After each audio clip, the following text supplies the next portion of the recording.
নমস্কাৰ বন্ধুসকল, মই হিৰেন।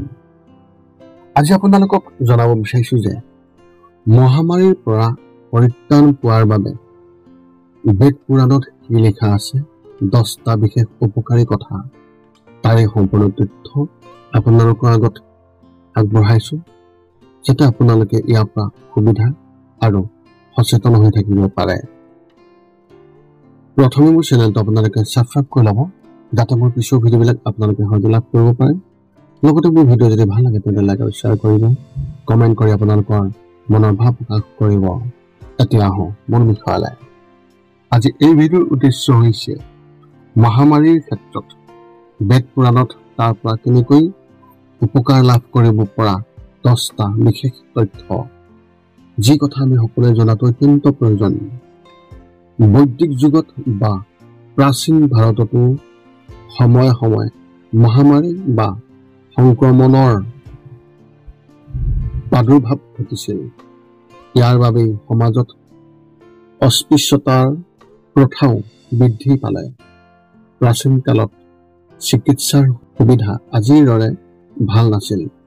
এনে পৰিস্থিতিত যেতিয়া কোনো ৰোগ সংক্ৰমণ বা মহামাৰী বিয়পি পৰে, তেতিয়া মানুহে নিজৰ অভিজ্ঞতা ব্যৱহাৰ কৰি ইয়াৰ পৰা হাত সাৰিবলৈ ব্যৱস্থা গ্ৰহণ কৰে।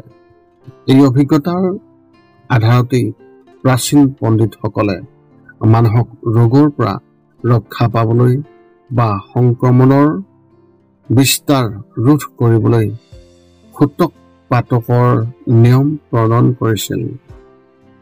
ইয়াৰ উপৰিও পৰিষ্কাৰ পৰিপাটিকৈ থকাৰ নিয়মো বনাইছিল তেওঁলোকে।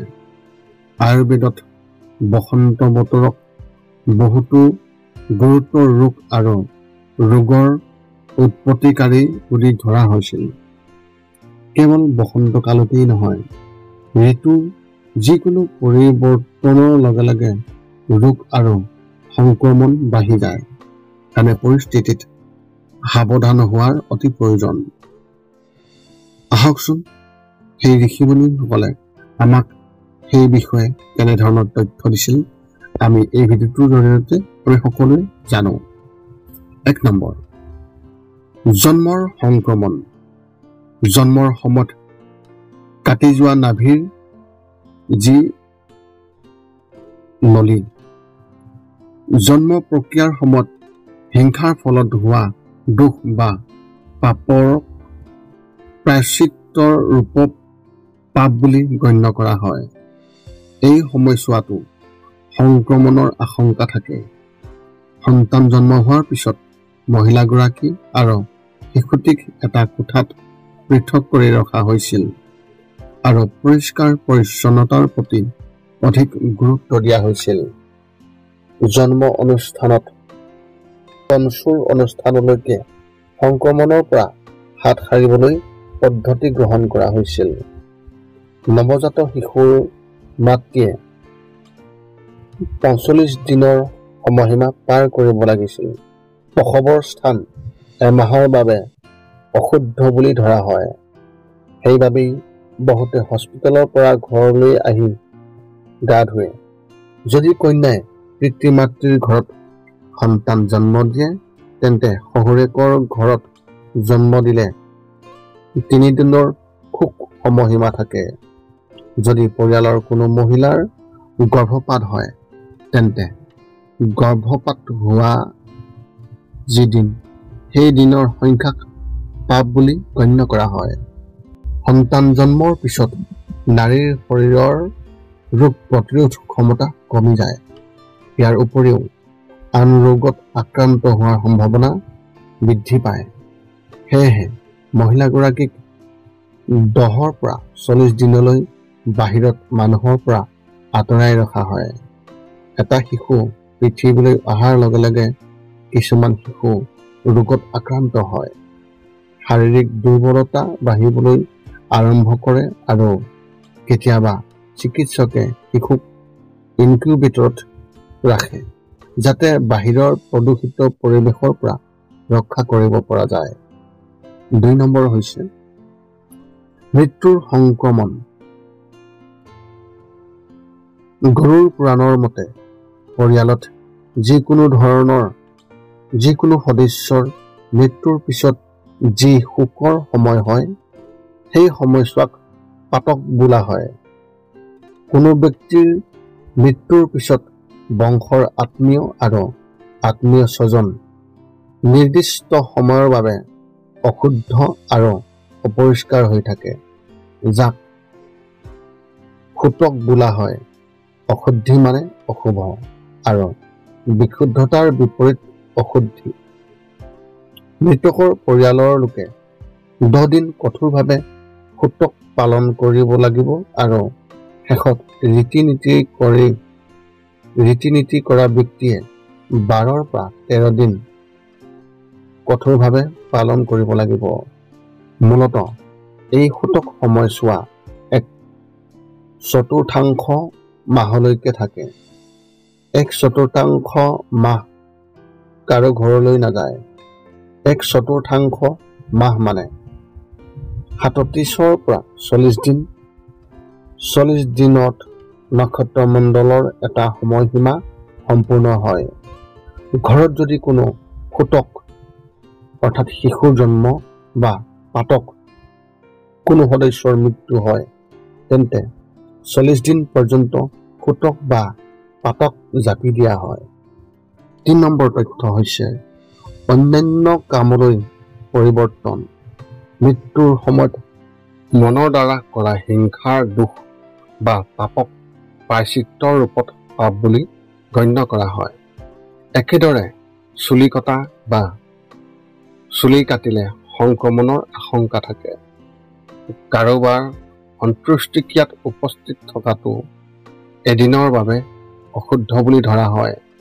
মৃতদেহ স্পৰ্শ কৰাটো 3 দিনলৈ অশুদ্ধ বুলি ধৰা হয় আৰু মৃতদেহটো কান্ধত লৈ 8 দিন অশুদ্ধ বুলি ধৰা হয়। যদি কোনোবাই ঘৰতে আত্মহত্যা কৰে, তেন্তে 6 মাহ পাপ বুলি গণ্য কৰা হয়।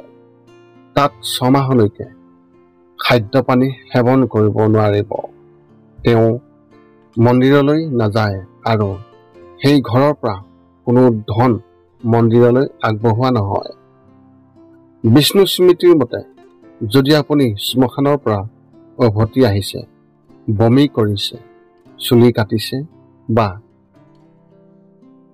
চুলি খুৰাইছে, তেন্তে ঘৰ পোৱাৰ পিছত প্ৰথমে গা ধুব লাগে, অন্যথা সংক্ৰমণৰ আশংকা হৈয়ে থাকে।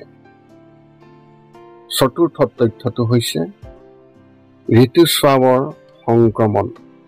মহিলাৰ ঋতুচক্ৰৰ এই সময়ছোৱাত সংক্ৰমণৰ আশংকা থাকে। গতিকে অতীজৰে পৰা ভাৰতীয় পৰম্পৰাত সেই দিনবোৰত নাৰীক বিচ্ছিন্ন কৰি ৰখা হৈছিল। এনে পৰিস্থিতিত এনে মহিলাই ঘৰতে খাদ্য ৰান্ধিব নোৱাৰে, ঘৰৰ আন কোনো কামো কৰিব নোৱাৰে। এই সময়ছোৱাত মহিলাগৰাকীয়ে পৃথকে থাকি নিজৰ কাম নিজে কৰিবলগীয়া হৈছিল। দূৰৰ পৰাই তাক খাদ্য পৰিৱেশন কৰা হয়।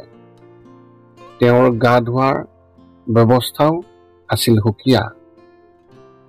কিন্তু আজিৰ সময়ত দেখা যায় সেই নিয়মবোৰ মানিবলৈ টান পায়, বিশেষকৈ মহিলাসকলে।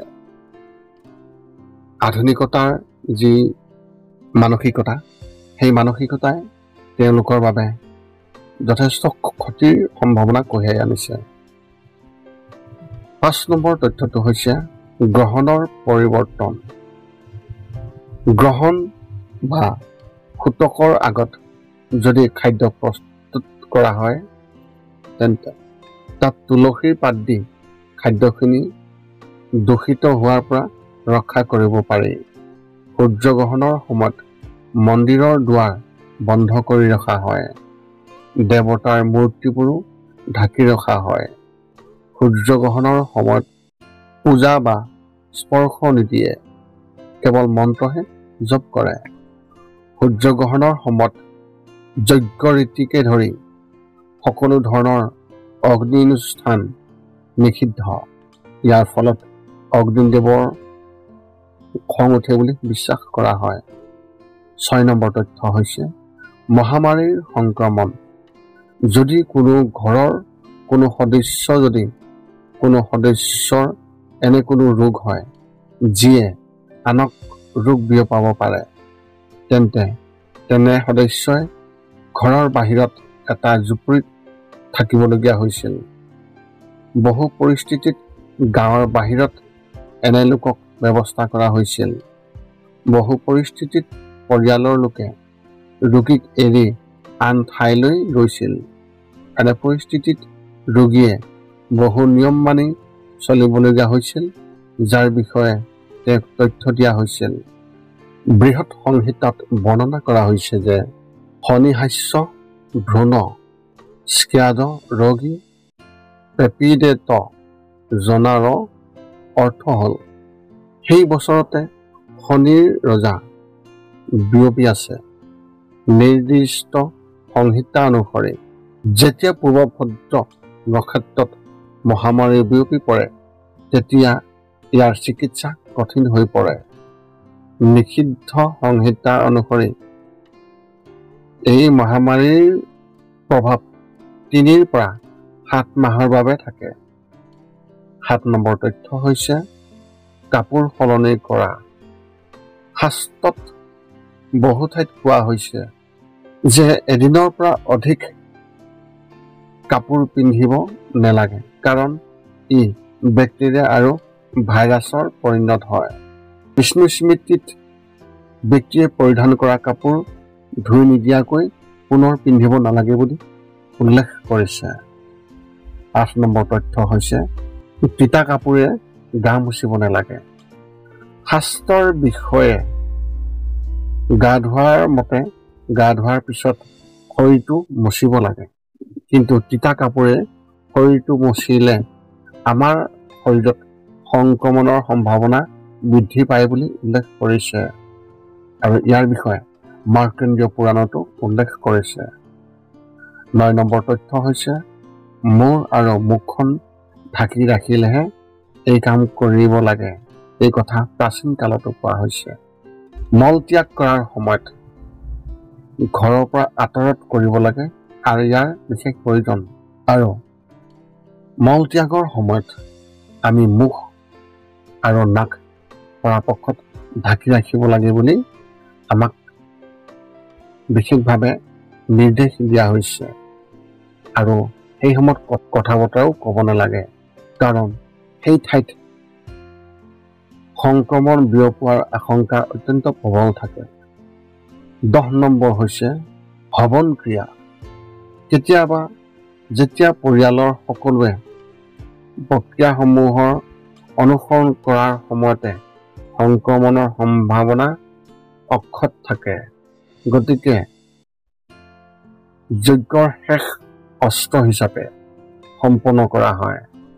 যজ্ঞৰ পিছত ঘৰৰ পৰিৱেশ বিশুদ্ধ হৈ পৰে আৰু সূতক আৰু দহক প্ৰক্ৰিয়াৰ সময়ো সম্পন্ন হয়। সকলো ধৰণৰ সংক্ৰমণৰ পৰা হাত সাৰিবলৈ প্ৰাচীন কালত আমাক ঋষি মুনিসকলে খাদ্যৰ নিয়ম, উপবাসৰ নিয়ম, গা ধোৱাৰ নিয়ম আৰু টোপনিৰ নিয়মকে ধৰি কিছুমান নিয়ম কৰিছিল। প্ৰকৃতিত পৰিৱৰ্তনৰ বেলেগ বেলেগ সময়ত সকলো ব্যৱস্থা আমি কৰিব লাগে।